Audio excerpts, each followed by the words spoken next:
बच्चों आज हम इस वीडियो में एक्सरसाइज 13.3 के क्वेश्चंस को देखेंगे, लेकिन उसको बताने से पहले मैं आपको समझा दूं कि आप टोटल फार्मूला ज़रूर याद कर लें, जिसको मैंने एक अलग वीडियो में ही समझाया है और उसका लिंक मैं आपको डिस्क्रिप्शन बॉक्स में दे दूंगा, आप वहां से उसको देख सकते हैं।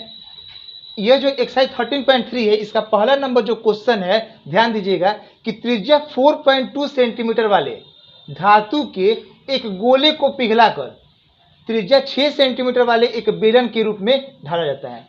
एक गोला है और गोला का त्रिज्या दे दिया है 4.2 सेंटीमीटर और उस गोला को पिघलाकर एक बेलन के रूप में ढाला जा रहा है जिसका त्रिज्या दे दिया है 6 सेंटीमीटर और उस बेलन का ऊंचाई निकालना है। अगर गोला है तो गोला में त्रिज्या होता है और बेलन जो होता है कि बेलन में आपका त्रिज्या भी होता है और ऊंचाई भी होता है। जहां भी अगर जहां दो आकृति को पिघलाने का बात आ जाता है तो उस कंडीशन में ध्यान दीजिएगा कि जो दोनों आकृति होता है ना, उसका आयतन जो होता है कि वह बराबर होता है। क्षेत्रफल आपका अलग अलग हो सकता है। अगर मान लेते हैं कि यह गोला है और एक हम बेलन बनाते हैं तो क्षेत्रफल का मतलब होता है कि जो जितना हिस्सा ना घेरा हुआ है उसको कहते हैं क्षेत्रफल। आप यहाँ ध्यान दे सकते हैं कि यह जो फिगर है इसको गोलाकार आकृति में यह घेरा हुआ है भाग है और ये जो है लंबवत रूप से जो बेलन है उसको घेरा हुआ है। क्षेत्रफल अगर आप दोनों का निकालिएगा ना तो अलग अलग आएगा, लेकिन अगर आप एक आकृति को दूसरे आकृति में जब कन्वर्ट करते हैं तो उस कंडीशन में जो आयतन होता है वह बराबर होता है। सपोज कीजिए कि अगर मान लेते हैं कि हम एक थैला अगर एक पॉकेट वाला दूध लेके आते हैं और उस पॉकेट वाले दूध को अगर हम किसी जग में डालते हैं तो वह जो दूध है वह आकृति हो जाएगा किसका, जग की आकृति का हो जाता है। लेकिन अब ये तो नहीं ना कि आधा लीटर अगर दूध लेके आते हैं उसको जग में हम डाल दें तो वो आधा लीटर से कम हो जाए या फिर आधा लीटर से ज़्यादा हो जाए, ऐसा तो बात नहीं है। आकार बदला है लेकिन उसका जो आयतन है वह क्या है, फिक्स है। इसलिए जब भी इस टाइप का क्वेश्चन रहता है ना, और ये जो एक्सरसाइज है ना इसमें दो तरह के क्वेश्चन है आपके। एक क्वेश्चन है संख्या निकालने वाला है और दूसरा है ऊंचाई, त्रिज्या, ये सब टाइप का ना जो होता है कि निकालने के लिए रहेगा, वैल्यू निकालने के लिए। या तो आपको कहेगा क्वेश्चन में कि संख्या निकालिए, या फिर क्वेश्चन में कहेगा कि त्रिज्या या फिर आयतन निकालिए, त्रिज्या या फिर ऊंचाई वगैरह ये सब निकालिए। जहां कोई वैल्यू कहेगा निकालने के लिए ना, उस कंडीशन में दोनों के आयतन को हम बराबर करेंगे और जहां संख्या बोलेगा निकालने के लिए तो जो दोनों आकृति होगा उसके आयतन को हम क्या करेंगे, भाग करेंगे।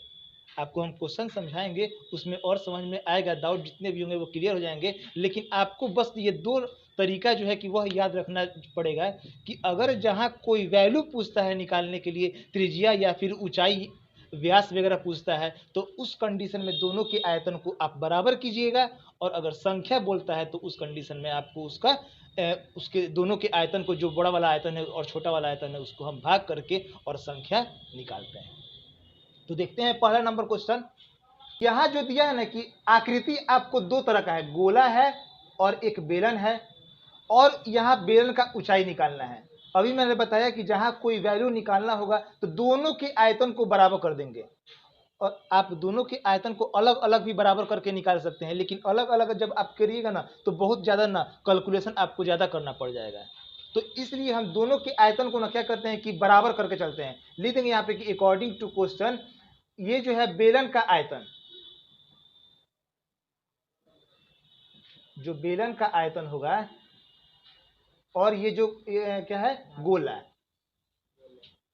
गोले का आयतन, ये दोनों को आपस में हम बराबर कर देंगे। तो बेलन का आयतन होगा पाई आर स्क्वायर एच। चूंकि दोनों का आर तो अलग अलग है तो एक जगह हम बड़ा आर कर दे रहे हैं और एक जगह जो गोला का आयतन होता है वो होता है 4/3 पाई आर क्यूब। आर को ना डिनोट करने के लिए हम अलग अलग सिंबल लिए हैं, एक जगह कैपिटल ले लिए, एक जगह स्मॉल ले लिए, क्योंकि दोनों का आर बराबर नहीं है और एच का वैल्यू हमको निकालना ही है। यहाँ जो दोनों पाई है ना, ये दोनों पाई कट जाएगा। आप इसको काट के दिखा भी सकते हैं और नहीं भी शो कीजिएगा काटते हुए तो वो कोई बात नहीं है।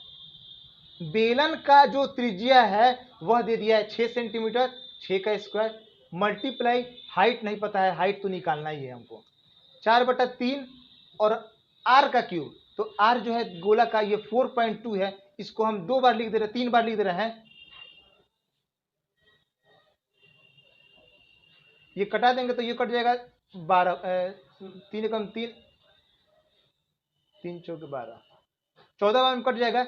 अब सबको क्या करेंगे ना कि h का वैल्यू निकालने के लिए 6 का square 36, 4 multiply 1.4 multiply 4.2 multiply 4.2 by ये जो है कि 6 का स्क्वायर जो 36 है ना, उसको हम नीचे लिख देंगे। यहाँ पर कटा देंगे, 4 9 36, 9 बार में कट गया। और फिर इसको कटाएंगे 3 बार में, 3 3 का 9 और ये 1.3 कम 3 14, और फिर इसको भी कटाएंगे तो 1.4। जहां तक संभव हो कैलकुलेशन हम बार बार बोलते हैं कि आप अपने हिसाब से कीजिएगा तो आपको ज़्यादा समझ में आएगा। मेरे हिसाब से आप देखते रह जाइए कौन नंबर कौन कटा रहे हैं, समझ में नहीं आएगा, आपको उल्टा कन्फ्यूजन में पड़ जाएगा। तो इसलिए कैलकुलेशन आप यहाँ तक देख लीजिए, समझ लीजिए, कैलकुलेशन खुद से करके आंसर मिला लीजिए। इसको गुना करेंगे तो 14 में 14 से गुना करते 196, और फिर 14 से गुना करेंगे तो 196 में जब गुना करेंगे 14 से, 14 5 7 14 84 के 4 हाथ में 8, 14 9 126 8, 134 के 4 हाथ में 13, 14 कम 14 15 16 17 27, 2.744 मीटर। ये सेंटीमीटर में है तो सेंटीमीटर ही लिखेंगे। अब इतना तक ये जो है कि यही जो है कि बेलन का ऊंचाई h जो है कि वह होगा 2.744। अब देखते हैं नेक्स्ट क्वेश्चन नंबर जो 2 है, क्रमशः 6 सेंटीमीटर, 8 सेंटीमीटर और 10 सेंटीमीटर 3 तरह का ना त्रिज्या वाला धातु का 3 ठोस गोला है। 3 ठोस गोला यहां पर दे दिया है, और इस तीनों ठोस गोला को ना, जैसे मान लेते हैं कि एक गोला, फिर दूसरा गोला और ये तीसरा गोला, तीनों गोला को पिघलाकर आपस में मिला दिया गया और इस तीनों को मिला के एक बड़ा ठोस गोला बनाया गया है। तो कह रहा है कि इस गोले की त्रिज्या क्या होगी। जो ये बड़ा वाला हम ठोस गोला बनाए हैं, इसका जो त्रिज्या होगा क्या होगा। तो जहां भी अगर हम मान लेते हैं कि 3 ठोस गोला है, तीनों को जब हम पिघलाएंगे तो ये जो पहला वाला का आयतन होगा, दूसरा का आयतन होगा और तीसरा का आयतन होगा, तीनों को मिलाएंगे ना तो ये बड़े वाले के आयतन के बराबर होगा। क्योंकि हम अभी बताए हैं आपको कि कभी भी आयतन जो होता है ना कि वह जो होता है कि दोनों आकृति का शेप सेम होता है। तो इसलिए ये तो समझाने के लिए लिखे थे, फिगर बनाए थे, कोई ज़रूरत नहीं है फिगर यहाँ ड्रॉ करने का। लिख देंगे कि R1 बराबर 6 सेंटीमीटर दे दिया है, R2 बराबर 8 सेंटीमीटर दे दिया है, और जो तीसरा गोला है ना R3 उसका दे दिया 10 सेंटीमीटर। इसी तीनों गोले को पिघला के ना हम एक बड़ा गोला तैयार कर रहे हैं। मान लेते हैं कि उसका त्रिज्या जो है कि वह कैपिटल R है। लिख देंगे कि मानना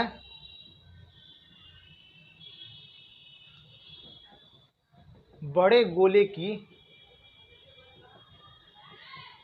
त्रिज्या बराबर R मान लेते हैं। तो क्या होगा यहाँ पे कि गोला का त्रिज्या, गोला का आयतन 4/3 पाई R1 का क्यूब, R2 का क्यूब और फिर 4/3 पाई R3 का क्यूब। ये तीनों जो गोला है ना, तीनों गोला को हम पिघला के एक बड़ा गोला तैयार किए हैं 4/3 पाई R क्यूब का। तीनों गोला का आयतन लिख दिए यहाँ पे हम R1 R2 और R3 से डिनोट कर रहे हैं। फॉर्मूला तो सेम ही रहेगा। 4/3 पाई हम कॉमन निकाल ले रहे हैं, लिख देंगे यहाँ पे 4/3 पाई कॉमन निकाल दिए तो R1 का क्यूब, R2 का क्यूब और फिर R3 का क्यूब, और यहाँ पे भी 4/3 पाई और ये R क्यूब है। अब ये जो 4/3 पाई और 4/3 पाई ये दोनों को हम काट के हटा सकते हैं, लेकिन काटना थोड़ा ना बेकार लगता है, इसलिए हम इसको डायरेक्ट हटा दे रहे हैं।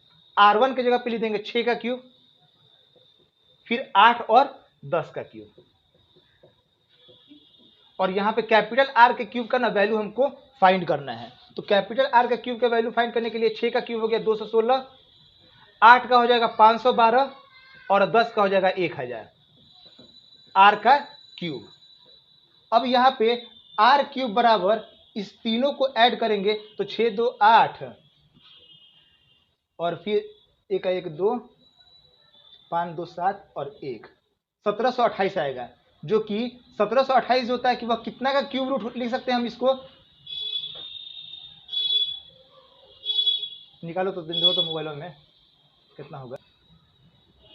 R बराबर यहाँ पे आ गया 12 सेंटीमीटर। नीचे लिख देंगे, इसलिए जो लैंग्वेज में, जिस लैंग्वेज में क्वेश्चन आपसे पूछता है ना, उस लैंग्वेज में ही आपको आंसर जरूर लिखना है।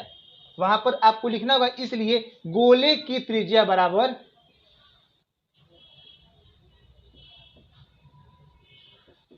12 सेंटीमीटर, ये जो है कि आंसर होगा। यूनिट नहीं छोड़ना है, यूनिट छूट जाएगा वो भी गलत माना जाएगा, उसके लिए मार्क्स कट जाता है। सेंटीमीटर लिखा है तो सेंटीमीटर लिखेंगे और मीटर लिखा है तो मीटर लिखेंगे, लेकिन यूनिट जो होता है कि वह जरूर लिखेंगे। क्षेत्रफल निकालना रहता है तो स्क्वायर देते हैं यूनिट पे, आयतन निकालना रहता है तो क्यूब देते हैं, और यहाँ पर सिर्फ और सिर्फ जो इसका त्रिज्या वगैरह है निकालना है तो सिर्फ सेंटीमीटर लिख देंगे। देखते हैं नेक्स्ट क्वेश्चन। जो क्वेश्चन नंबर 3 है, कह रहा है कि व्यास, ध्यान दीजिएगा, व्यास जब भी रहता है क्वेश्चन में ना, तो व्यास से हमको कोई मतलब ही नहीं रहता है।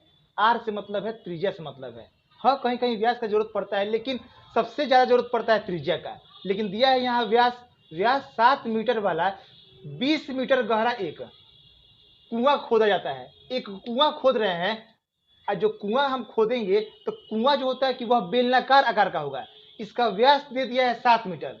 ये जो है इसका व्यास टोटल एक पॉइंट से लेकर दूसरे पॉइंट तक का जो ये दिया है, क्या दिया है, ये व्यास दिया है 7 मीटर, और ये गहराई जो है ना इसका, ये दे दिया है 20 मीटर। इसका मतलब, और कुआं जो है ना कि वह होता है, कुआं जो होता है कि वह बेलनाकार शेप में होता है। लिख देंगे यहाँ पे कि कुआं की ऊंचाई, एच से डिनोट कर रहे हैं इसको, मान लेते हैं कि 20 मीटर है। गहराई लिख देते हैं यहाँ पे,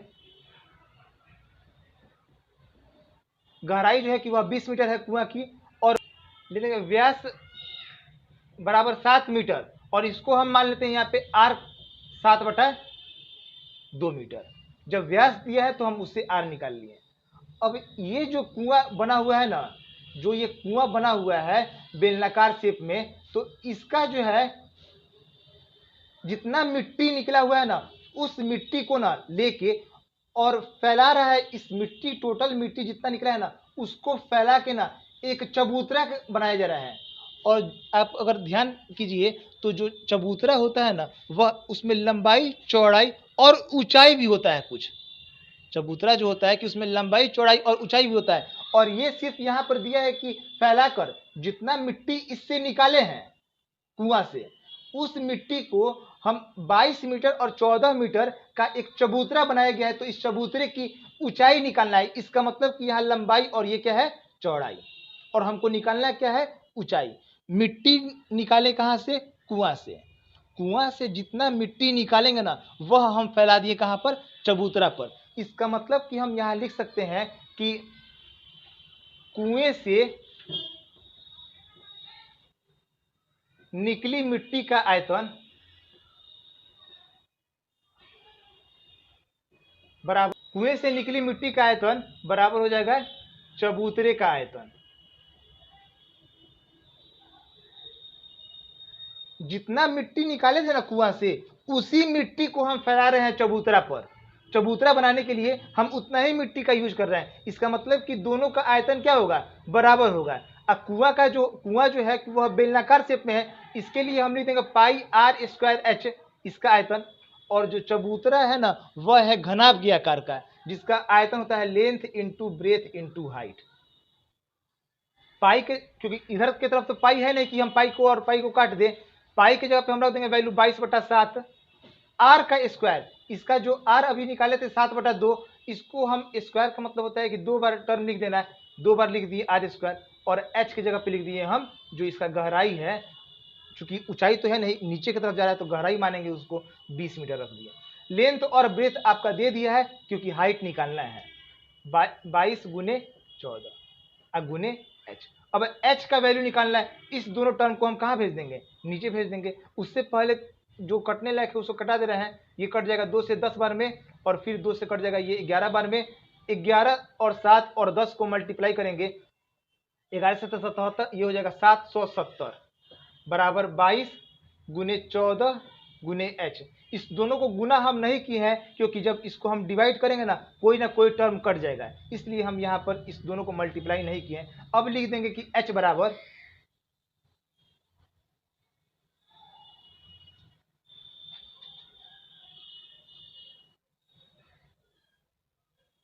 लिख देंगे यहाँ कि एच बराबर 770 22 × 14।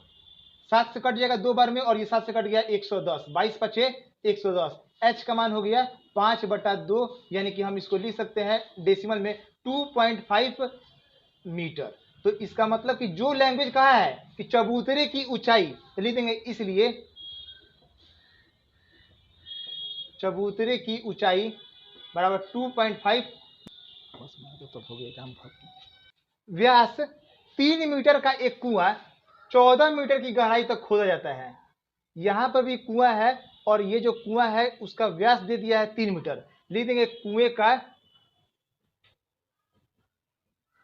व्यास बराबर 3 मीटर, तो इसका जो आर होगा वो हो जाएगा 3/2 मीटर।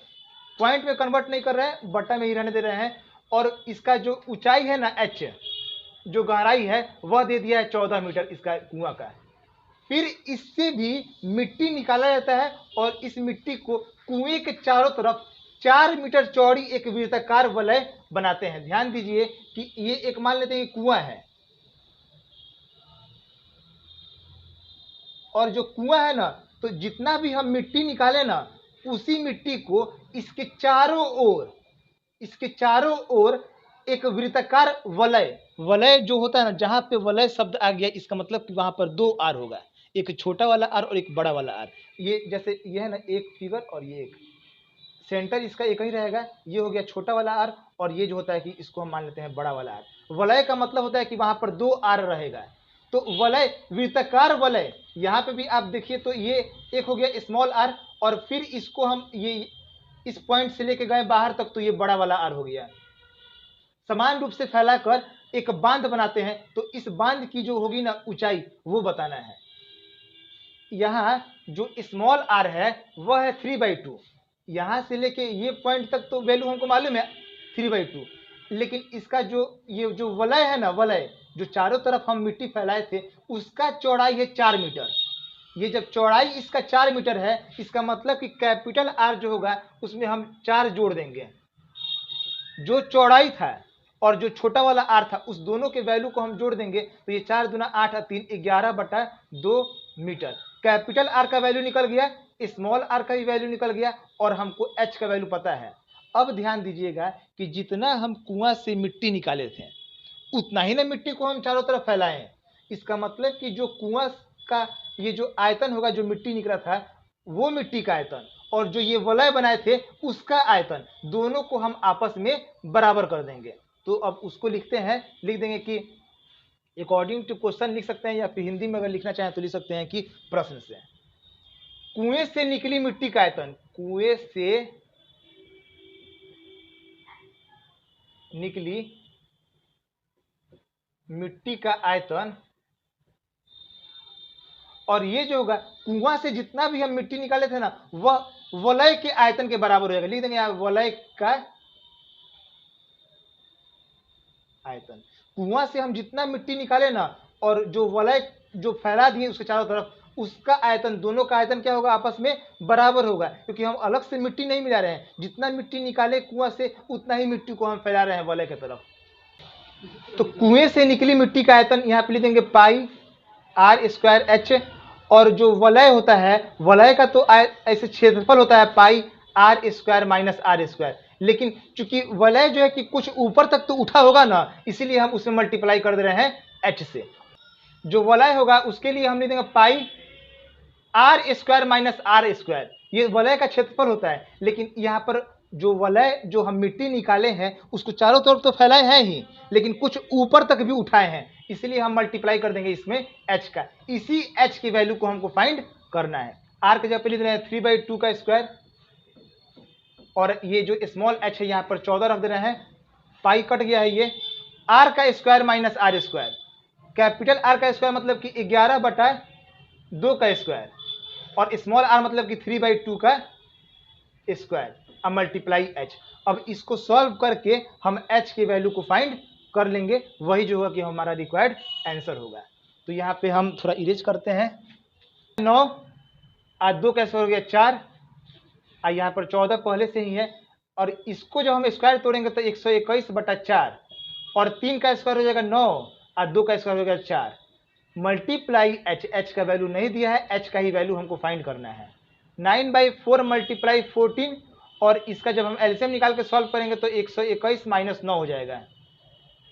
तो लिख देंगे h बराबर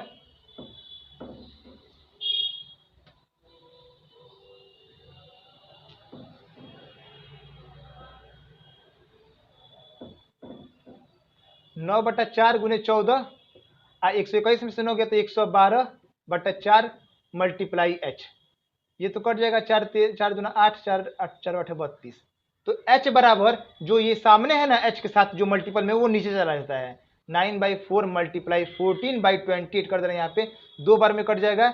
और इसको जब हम सॉल्व करेंगे तो 4 दूना 8 भाग करेंगे 8 से, यहाँ पे 9/8 जो है कि इसको जब हम डिवाइड करते हैं तो 8 एकम 8, 8 एकम 8 फिर 2, 8 दूना 16, 4 8 इतना 1.125। और ध्यान दीजिएगा कि कौन से यूनिट में था जी, मीटर में था, मीटर में था, मीटर में था, तो इसको भी हम मीटर में ही रखेंगे और यही जो होगा कि हमारा रिक्वायर्ड आंसर हो जाएगा। तो आई होप आप जरूर ये सब सारे क्वेश्चन समझ रहे होंगे। अब देखते हैं next question, question number 5।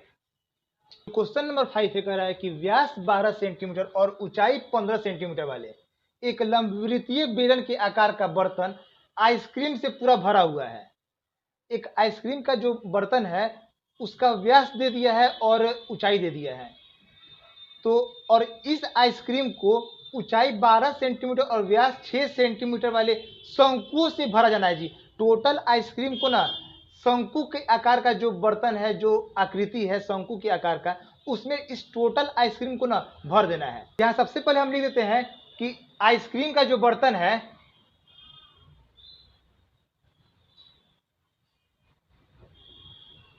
Ice cream के बर्तन का व्यास दे दिया है 12 सेंटीमीटर। तो इसका जो आर होगा वह हो जाएगा, इसको हम कैपिटल आर से डिनोट कर दे रहे हैं, 12 का आधा हो जाएगा 6 सेंटीमीटर। और फिर इसका ऊंचाई भी दे दिया है 15 सेंटीमीटर, कैपिटल एच भी लेके चलते हैं इसको, एच का वैल्यू दे दिया है 15 सेंटीमीटर। ये आइसक्रीम के बर्तन का आर निकाले हैं और एच निकाले हैं, यहां पर जो दिया था क्वेश्चन से लिख दिए। अब इसी आइसक्रीम को भरना है, एक शंकु के रूप में आकृति है जिसका ऊपरी सिरा अर्धगोला भी है। एक शंकु के रूप का ये फिगर है मान लेते हैं, और इसका ऊपरी सिरा जो है ना कि वह अर्धगोलाकार भी है। अब ऐसे ही ना आकृति के रूप में हम आइसक्रीम को भर रहे हैं। जो आइसक्रीम को भर रहे हैं वह एक ऐसा आइसक्रीम का मतलब कि जो ये फिगर है, टोटल आइसक्रीम, ये आइसक्रीम का बर्तन था जिसका ऊंचाई दे दिया है और इसका आर दे दिया है, व्यास दे दिया था तो आर निकाल लिए। इस टोटल आइसक्रीम को ना एक ऐसी आकृति में भरना है, अलग अलग कुछ शंकु के आकार का आकृति है, जो नीचे की तरफ तो शंकु है लेकिन ऊपर की तरफ अर्धगोला बना हुआ है। ऐसा ऐसा बहुत सारा जो है ना कि आकृति होगा। अब उसी का ना हमको उन शंकुओं का संख्या निकालना है कि ऐसे कितने सारे जो होंगे कि ये आकृति हो सकते हैं जिनमें हम टोटल बर्तन के आइसक्रीम को भर सकते हैं। तो इसका संख्या निकालने के लिए क्या करेंगे कि पहले जो आइसक्रीम का बर्तन था उसके आयतन को निकालेंगे और जो शंक्वाकार भाग है उसके आयतन को निकालेंगे। जहां संख्या का बात आता है तो मैंने आपको पहले ही बताया कि जहां संख्या का बात आ जाए वहां आपको डिवाइड करके उसका संख्या निकालना होता है। सबसे पहले हम इस आइसक्रीम के बर्तन का आयतन निकाल लेते हैं। और ये भी ध्यान दीजिए कि आयतन निकालने में ना पाई की जगह पे हम कोई वैल्यू नहीं रखेंगे। क्यों नहीं रखेंगे? क्योंकि जब हम उसको डिवाइड करेंगे ना तो पाई से पाई जो है कि वह कट जाएगा। आप देखिए आगे कि पाई और का वैल्यू रखने से कोई हमको फायदा नहीं होता है। यहाँ हम निकालते हैं पहले इस बर्तन का आयतन,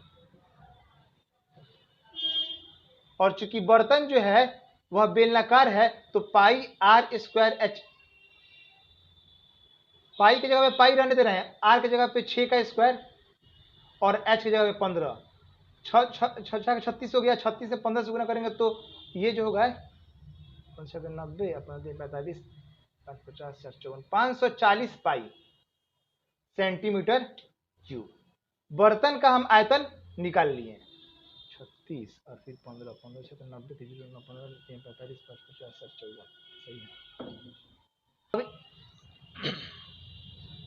अब ये जो बर्तन था ना, इस बर्तन के टोटल आइसक्रीम को जिस आकृति में भरना है ना, उसके आयतन को निकालेंगे और तब डिवाइड करेंगे तो हमको संख्या मिलेगा। निकाल लेते हैं आकृति का आयतन। जो आकृति है, आकृति का आयतन, आकृति जो होता है वो है शंकु के और अर्धगोले के आकार का है। 1/3 पाई आर स्क्वायर एच, और अर्धगोला जो है कि वह है 2/3 पाई आर क्यूब। इस दोनों के क्या करते हैं ना कि पाई को कॉमन निकाल लेते हैं, और यहाँ पे 1/3 आर स्क्वायर एच, आर की जगह पर रख रहे हैं 3 का स्क्वायर इंटू एच की जगह पर 12 है तो 12 रख दे रहे हैं, प्लस 2/3 आर का क्यूब, मतलब कि व्यास दिया है 6 तो आर हो जाएगा 3। अब ये पाई की जगह पाई ही रहने दिए, 3 का स्क्वायर, ये 3 से कट जाएगा 4 बार में, 3 का स्क्वायर 9, 9 चौके 36, और ये एक 3 से ना एक 3 कट जाएगा तो यहाँ पे बचेगा 3 का स्क्वायर। ध्यान दीजिएगा नीचे एक 3 है पहले से और यहाँ पर क्यूब है, तो एक 3 को काट देंगे तो 3 का स्क्वायर बचेगा। 3 का स्क्वायर 9 और 9 दूना 18, तो इसका जो वैल्यू होगा वो हो जाएगा 8 6 14 के 4 हाथ में 1 3 1 4 1 5 54 पाई सेंटीमीटर क्यूब। और संख्या निकालना है तो लिख देंगे कि इसलिए शंकुओं की संख्या जो पहले आया था आयतन 540 पाई और जो बाद में आया है 554 पाई, जब इसको हम कटाएंगे पाई से पाई कट गया, यहाँ पाई से पाई कट गया ना, इसलिए पाई का वैल्यू हम कहीं भी पुट नहीं किया। अब पाई का वैल्यू पुट करते 22/7, फिर उसको कैलकुलेट करते बहुत ज़्यादा और कैलकुलेशन जो होता है कि वो बढ़ जाता है, तो इसलिए मैंने इसका वैल्यू को नहीं रखा। अब ये 54 से कट जाएगा 10 बार में, तो इसलिए शंकुओं का संख्या कितना हो जाएगा, 10 हो जाएगा। यही जो होगा कि हमारा रिक्वायर्ड आंसर होगा। अब देखते हैं क्वेश्चन नंबर 6। क्वेश्चन नंबर 6 से कह रहा है कि विमाओं 5.5 सेंटीमीटर, 10 सेंटीमीटर और 3.5 सेंटीमीटर वाला है। एक घनाभ बनाने के लिए 1.75 सेंटीमीटर व्यास और 2 मिलीमीटर, यहाँ ध्यान दीजिएगा मिलीमीटर है, सब का सब सेंटीमीटर में है लेकिन इसको किस में दे दिया है, मिलीमीटर में दे दिया है। तो यहाँ पर थोड़ा ध्यान देना पड़ेगा, मोटाई वाले कितने चांदी के सिक्कों को पिघलाना पड़ेगा। अब फिर पूछ दिया है क्वेश्चन में कि कितने चांदी के सिक्के, यानी कि संख्या निकालना है, और जहां संख्या का बात आ जाता है वहां पर हम आयतन को भाग करते हैं। विमा दे दिया है, घनाभ का दे दिया आकृति, और इसी घनाभ की आकृति को ना यहाँ पर जो चांदी का सिक्का है ये एच है और ये इसका ये एच है, और इसका यहाँ पर जो व्यास दिया है हम उससे आर का वैल्यू फाइंड कर लेंगे। तो यहाँ पर विमा दे दिया है इसका घनाभ का, और जो इस घनाभ से हम जो सिक्का बना रहे हैं ना, सिक्का को आप कल्पना कीजिएगा तो आप उसको वृत्ताकार रूप में मत समझिए। जो सिक्का बनेगा ना, यहाँ पर कंडीशन भी दे दिया है कि आर दे दिया है और एच दे दिया है, सिक्का का मोटाई दे दिया है। जो सिक्का होगा ना उसको हम बेलनाकार रूप में मानेंगे, बेलन के ही रूप में, भले वो पतला सा है लेकिन उसको जब आर और एच दे दिया है तो इसको हम मानेंगे बेलन के रूप में। लिख देंगे कि यहाँ पर जो घनाभ है, लिख देंगे घनाभ का आयतन बराबर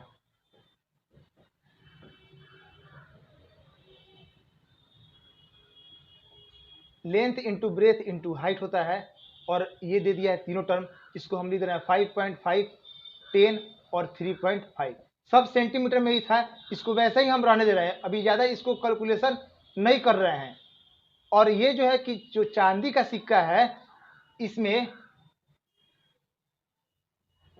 चांदी के सिक्के का व्यास 1.75 सेंटीमीटर दिया है, तो इसको हम लिख सकते हैं बटा 2 लगा के ना 2 को जीरो दे दिए, पॉइंट को हटा के 2 को जीरो दे दिए, और चूंकि व्यास दिया था, जब व्यास दे दिया है 1.75 तो आर बराबर लिख देंगे 1। अब पॉइंट को हटा के ना क्या करते हैं कि जो हम 100 लिखते हैं, यहाँ नीचे हम 2 से भाग कर दिए, व्यास दिया है तो 2 से तो भाग करेंगे ही। अब पॉइंट को हटा के 2 को जीरो दे दिए, यहाँ पे कटा के इसको हम और सॉल्व कर दे रहे हैं। 25 से कट जाएगा 8 बार में, और ये 25 से कट जाएगा 7 बार में, 7/8 सेंटीमीटर में दे दिया है आर। और एच का जो वैल्यू दिया है, जो यहाँ एच का जो वैल्यू दिया है वह 2 मिलीमीटर दिया है, सब सेंटीमीटर में है और ये मिलीमीटर में है, तो इसको भी हम कन्वर्ट कर दे रहे हैं 2/8 10 सेंटीमीटर। मिलीमीटर को सेंटीमीटर में कन्वर्ट करने के लिए हम 10 से भाग करेंगे, तो यहाँ 10 से हम भाग कर दिए। अब इसका आयतन जो होगा, चूंकि चांदी जो है कि वह बेलन के शेप का है, पाई आर स्क्वायर एच। गौर कीजिएगा कि यहाँ पर तो पाई है, लेकिन जो घनाभ का आयतन है ना, उसमें कहीं पाई नहीं था। तो अब यहाँ पाई की वैल्यू को हम क्या कर दे रहे हैं, पुट कर दे रहे हैं। आर का स्क्वायर मतलब कि 7/8 गुने 7/8, और एच की जगह पर 2/10। ये 7 से 7 कट जाएगा, ये कट जाएगा 4 बार में, और फिर कट जाएगा 2 बार में, 11 यहाँ पे आ गया। जब गुना करेंगे तो 11 7 77 बटा 10 गुना 20 8 20 8 हो जाएगा कितना, 160 सेंटीमीटर क्यूब। अब ये जो आयतन निकल गया, अब इसी दोनों आयतन को हम भाग करके चांदी के सिक्कों का संख्या निकाल लेंगे, लिख देंगे। इसलिए चांदी के सिक्कों की संख्या, जो चांदी का सिक्का होगा ना, उसका संख्या जो घनाभ का आयतन आया था 5.5 × 10 × 3.5, ये जो इसका आयतन आया था, इसके आयतन में हम भाग कर देंगे 77/160 को। ये 5.5 है तो इसको ले दिए हम 55/10। 10 तो पहले से ही 10 है, इसको ले दे रहा है 35/10, और इसको जब हम पलट देंगे तो 160 बटा हो जाएगा 77। 7 × 5 = 35, और ये 11 बार में कट गया, ये 5 बार में कट गया, ये कट गया, एक जीरो से एक जीरो कट गया। कटाते रह जाइएगा आप, बिना अपने मन से नहीं कटाइएगा तो आपको समझ में नहीं आएगा। अपने हिसाब से कटा लीजिए, सॉल्व कर लीजिएगा तो समझ में आएगा। 50 25 और 16 25 से गुना करेंगे तो 400, यही जो होगा कि चांदी के सिक्कों का संख्या होगा। 7वां नंबर क्वेश्चन कर रहा है कि 32 सेंटीमीटर ऊंची और आधार त्रिज्या 18 सेंटीमीटर वाली एक बेलनाकार बाल्टी है, और वह पूरा रेत से भरा हुआ है, बालू से भरा हुआ है, और इस बाल्टी को भूमि पर खाली किया जाता है। तो जैसे ही हम उसके पूरे रेत को पलट रहे हैं ना, तो वह एक शंक्वाकार ढेर लग जाता है। पहले बालू था, वह था बेलन के आकार के बर्तन में, और उसी का आकार जो है ना, कि जब हम बालू को पलटे, रेत को पलटे, तो वह शंक्वाकार ढेर में कन्वर्ट हो गया। तो इसका त्रिज्या और तिर्यक ऊंचाई निकालना है। चूंकि रेत था बाल्टी में और फिर उसको हम पलट रहे हैं, शंक्वाकार भाग में आ जा रहा है, तो दोनों का तो आयतन बराबर होगा। लिख देंगे कि बेलनाकार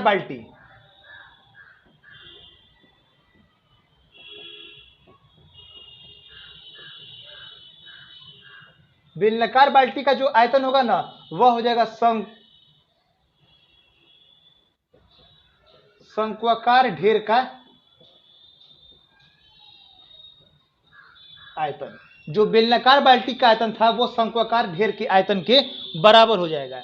तो अब बेलनाकार जो बाल्टी है, उसका होता है formula pi are square h, और इसके लिए लिख रहे हैं 1/3 पाई आर स्क्वायर एच। ध्यान दीजिएगा, दोनों तरफ आर और एच जो है कि अलग अलग सिंबल के हिसाब से लिख रहे हैं, ताकि कोई परेशानी न हो। पाई से पाई तो कट गया, बेलनाकार बाल्टी का एच मालूम है, और यहाँ पे त्रिज्या मालूम है 18 गुने 18, और एच की जगह पे लिख रहे हैं 32। 1/3 आर का स्क्वायर, इसका जो आर है, शंक्वाकार भाग का आर निकालना है हमको, और एच पता है 24। तो लिख देंगे, ये कटा देना है, 8 बार में कट जाएगा।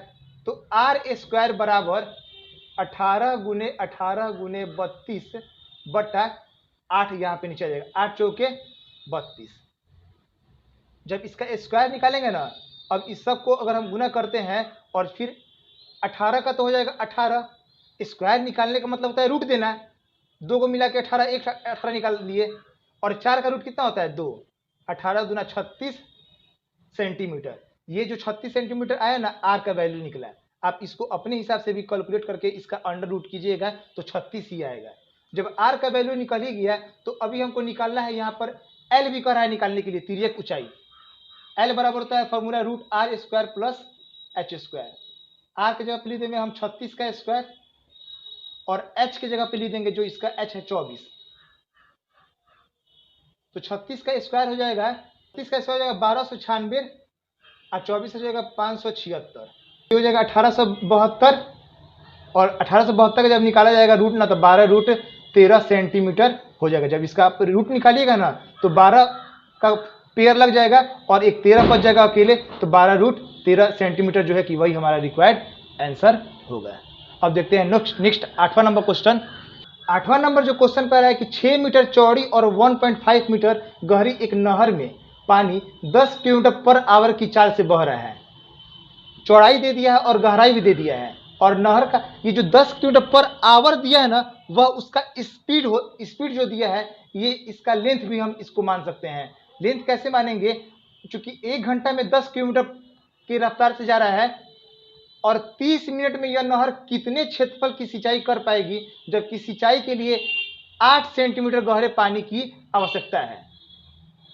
सिंचाई के लिए 8 सेंटीमीटर गहरा पानी चाहिए और क्षेत्रफल निकालना है। तो सबसे पहले ना ये निकालेंगे, इसका हम आयतन निकालेंगे। ये मीटर में दिया है, लिख देंगे यहाँ पे कि ब्रेथ यानी कि चौड़ाई 6 मीटर, गहराई यानी कि h दे दिया है 1.5 मीटर, और ये जो है ना इसका लेंथ दे दिया है 1 घंटा के लिए। लेंथ जो मानेंगे ना, इसको 10 किलोमीटर हम मान लेते हैं। किलोमीटर को हम कन्वर्ट, ये हो जाएगा 10,000 मीटर।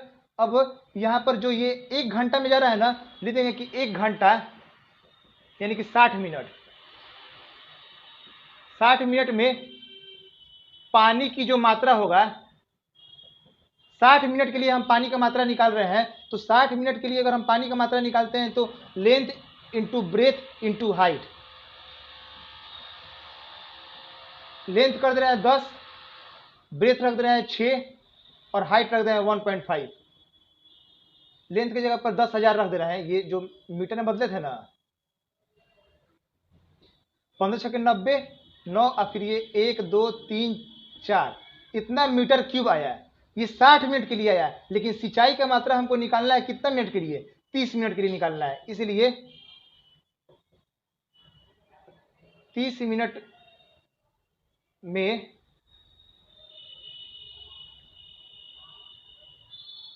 पानी की मात्रा बराबर, ये जब 60 मिनट के लिए इतना है तो 30 मिनट के लिए तो इसका आधा हो जाएगा ना, 45 1 2 3 मीटर क्यूब। अब ये इतना मीटर क्यूब निकल गया है और गहराई दिया हुआ है। हमको क्षेत्रफल निकालना है। अगर मान लेते हैं कि जहां आयतन पता है और क्षेत्रफल निकालना है तो उसके गहराई से भाग कर देंगे। अगर आयतन पता है आपको तो इसके हम गहराई से भाग करेंगे तो क्षेत्रफल निकल जाएगा, लेंथ इंटू ब्रेथ लिख देंगे। इसलिए क्षेत्रफल बराबर 45,000 और बटा, ये सेंटीमीटर में है तो इसको हम मीटर में लिख रहे हैं 100 बटा 8। अब इसको हम जब कटाएंगे 4 दूना 8, ये 25 बार में कट गया।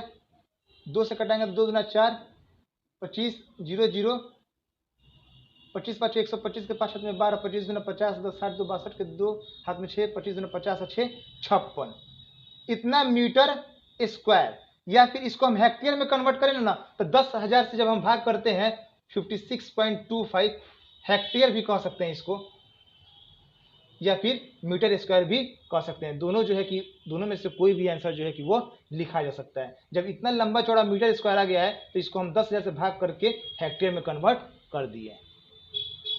क्वेश्चन नंबर 9 है, कह रहा है कि एक किसान अपने खेत में बनी 10 मीटर व्यास वाली और 2 मीटर गहरी एक बेलनाकार टंकी को, एक खेत है जिसको मतलब कि उस खेत को एक किसान है पाइप का व्यास दे दिया है और 2 मीटर गहरी एक बेलनाकार टंकी को, ये बेलनाकार टंकी का व्यास और उसका गहराई h दे दिया है। और इस बेलनाकार टंकी को ना क्या करता है किसान, आंतरिक व्यास 20 सेंटीमीटर वाले एक पाइप द्वारा एक नहर से जोड़ता है। एक नहर से उसका व्यास दे दिया है 20 सेंटीमीटर व्यास वाला एक पाइप है और उसी से नहर को जोड़ता है और उस पाइप से पानी 3 किलोमीटर पर आवर की चाल से बह रहा है। चाल भी दे दिया है, पानी जो पाइप से बह रहा है ना, पाइप का आंतरिक व्यास दे दिया है। लिख देंगे कि पाइप का व्यास बराबर 20 सेंटीमीटर। और ये ध्यान दीजिएगा ये सेंटीमीटर में है, बाकी सब जगह मीटर देख रहे हैं, यहाँ मीटर है तो ये सेंटीमीटर को हम कन्वर्ट कर दे रहे हैं मीटर में, तो 100 से डिवाइड कर देंगे, 20 × 100 1/5। ये व्यास निकल गया 1/5, तो इसका हम r निकाल लें। अगर 1/5 अब मल्टीप्लाई 2, ये जब r रहता है तो उसमें 2 से हम भाग करते हैं, यहीं पे 2 लगा देंगे नीचे, तो ये हो जाएगा 1/10 सेंटीमीटर। पाइप का त्रिज्या निकाल लिए, व्यास दिया था, त्रिज्या निकाल लिए। और फिर ये जो है ना कि 3 किलोमीटर पर आवर के ना चाल से बह रहा है, लिख देंगे पानी की चाल।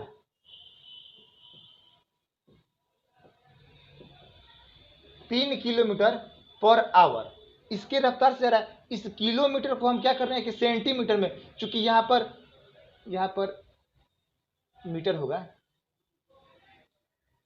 इस किलोमीटर पर आवर को ना हम क्या कर रहे हैं कि मीटर में कन्वर्ट कर दे रहे हैं। किलोमीटर को मीटर में बदलने के लिए 1000 से गुना करते हैं और बाई में यहां पर इस आवर को हम बदल रहे हैं मिनट में।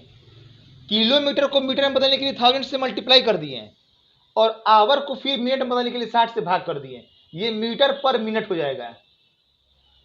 ये कट जाएगा 0, ये 3 दूना 6 और 2 पचे 10, 50 मीटर पर मिनट, यानी कि 1 मिनट में 50 मीटर के रफ्तार से जो है कि यह पानी का चाल है। अब उसके बाद सबसे तो पहले हम आंतरिक व्यास से यहां पर ये आर निकाल लिए और ये चाल दे दिया है। अब लिखेंगे कि 1 मिनट में बहे पानी का आयतन, कितना मात्रा जो पानी का आयतन 1 मिनट में फ्लो हो गया है उसको निकालेंगे। तो 1 मिनट में फ्लो होने के लिए हम निकालेंगे यहां पर जो पानी, ये जो पाइप है वह बेलनाकार शेप में है, पाई आर स्क्वायर एच। पाई की जगह पे हम रख दे रहे हैं, पाई ही रहने दे रहे हैं अभी, और आर की जगह पे हम 1/10 मल्टीप्लाई 1/10 और एच की जगह पे रख दे रहे हैं 50। ये कट जाएगा 5 बार में और 5 दूना 10, 1/2 पाई मीटर क्यूब पर मिनट। मतलब 1 मिनट में ना कितना आयतन बहेगा, यहाँ मीटर मिनट हटा दीजिए क्योंकि 1 मिनट का हम निकाल ही रहे हैं, तो 1/2 पाई मीटर क्यूब, इसका जो है ना ये इतना आयतन जो है कि पानी का मात्रा फ्लो होगा। और वो भी कहाँ से, ये कह रहा है कि यहाँ पर जो किसान है ना वह खेत में बनी 10 मीटर व्यास और 2 मीटर गहरी बेलनाकार टंकी को इसके थ्रू जोड़ता है जी। तो इसलिए ना जो ये बेलनाकार जो टंकी है इसका आयतन और यहाँ जो पानी के जो बहाव का आयतन आया था, दोनों को हम आपस में बराबर करके समय को निकाल लेंगे।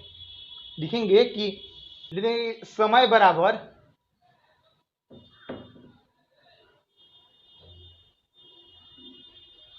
लिख देंगे कि बेलनाकार टंकी का आयतन,